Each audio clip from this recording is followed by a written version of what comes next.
Hello दोस्तों, क्या हाल चाल? बढ़िया। दोस्तों, आप सभी का स्वागत है हमारे इस वीडियो लेक्चर में। दोस्तों, आज हम लोग पढ़ेंगे क्लास 10th का केमिस्ट्री का सेकेंड लेक्चर, जिसमें हम लोग का टॉपिक होगा टाइप्स ऑफ केमिकल रिएक्शन। तो चलिए हम लोग पढ़ते हैं टाइप्स ऑफ केमिकल रिएक्शन, और इसमें आज हम लोग कुछ एनालॉगी भी करेंगे और जानेंगे फन टॉपिक को बनाकर। तो चलिए जानते हैं। तो आज हम लोग पढ़ेंगे टाइप्स ऑफ केमिकल रिएक्शन, यानी रिएक्शन कितने प्रकार का होता है, कौन कौन सा रिएक्शन होता है। तो चलिए पहले हम लोग जानते हैं कॉम्बिनेशन रिएक्शन। कॉम्बिनेशन रिएक्शन क्या होता है? वैसा रिएक्शन जिसमें दो दो रिएक्टेंट मिलकर एक सिंगल प्रोडक्ट बनाता है, उसे हम लोग क्या कहते हैं? Combination reaction. तो चलिए हम लोग जानते हैं, जैसे ए और बी दो रिएक्टेंट हो गया और ए बी एक प्रोडक्ट हो गया।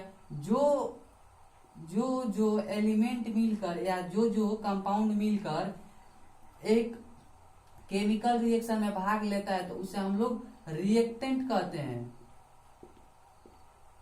और जो बनता है उसे हम लोग क्या कहते हैं? प्रोडक्ट। तो यहाँ पे क्या दो गो एलिमेंट मिलकर बना है, ए और बी मिलकर क्या बनाया है? ए बी बनाया है। तो ए बी क्या हो गया? हमारा प्रोडक्ट हो गया। और ए और बी के मिलने से ए बी एक प्रोडक्ट बना है, जिसे हम लोग कॉम्बिनेशन रिएक्शन के नाम से जानते हैं। तो चलिए एक हम लोग फन टॉपिक जानते हैं। जैसे जब शादी होता है तो क्या होता है?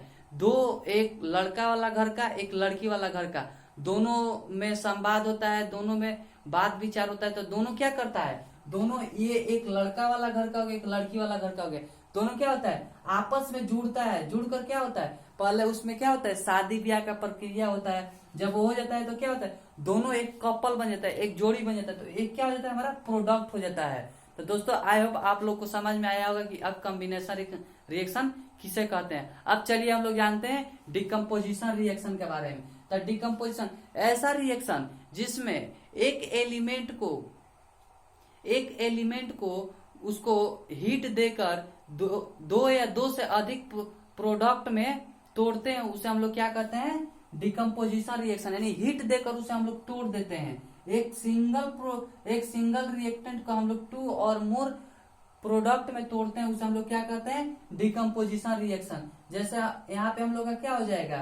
कैल्शियम कार्बोनेट को जब हम लोग डिकम्पोजिशन करेंगे, यानी हीट देंगे, तो ये किसमें हम लोग का चल जाएगा? कैल्शियम मोनोऑक्साइड और कार्बन डाइऑक्साइड। इसमें और हम लोग कॉम्बिनेशन रिएक्शन का एग्जाम्पल लेकर हम लोग जान लेते हैं। तो कार्बन और ऑक्सीजन को जब हम लोग रिएक्ट करें तो ये दोनों हमारा क्या है? रिएक्टेंट है। और यहाँ पे जो हम लोग का प्रोड्यूस हो रहा है, ये हम लोग का क्या हो जाएगा? प्रोडक्ट हो जाएगा। तो ये हम लोग का क्या है? कॉम्बिनेशन रिएक्शन है। अब हम लोग चलिए डिकम्पोजिशन रिएक्शन का भी एग्जाम्पल जान लिए। अब इसका भी एक फन एनालॉगी जानेंगे। जैसे क्या होता है गांव में? क्या होता है गांव में? किसी घर में झगड़ा होता है तो घर में पहले क्या रहता है? मिलजुल कर सब कोई रहता है, सब भाई एक में रहता है। लेकिन जब उसमें झगड़ा होता है तो क्या होता है? उसमें दो या दो से अधिक खंडों में बढ़ जाता है। तो जब यहाँ पे जब एक साथ रह रहा है, उसमें जब लड़ाई हो रहा है तो यह क्या हो रहा है? दो या दो से अधिक में खंडित हो जा रहा है। तो क्या हो गया? हमारा प्रोडक्ट हो गया और ये हमारा रिएक्टेंट हो गया। जब तक एक साथ रहा है तब तक रिएक्टेंट हो गया, और जब ये एक से अधिक भागों में बढ़ गया तो ये हमारा क्या हो गया? प्रोडक्ट हो गया। तो आई होप दोस्तों आप लोग को डिकम्पोजिशन रिएक्शन समझ में आया होगा। दोस्तों, तो इसका एक स्क्रीनशॉट ले लीजिए, फिर हम मिलते हैं आपसे नेक्स्ट स्लाइड में।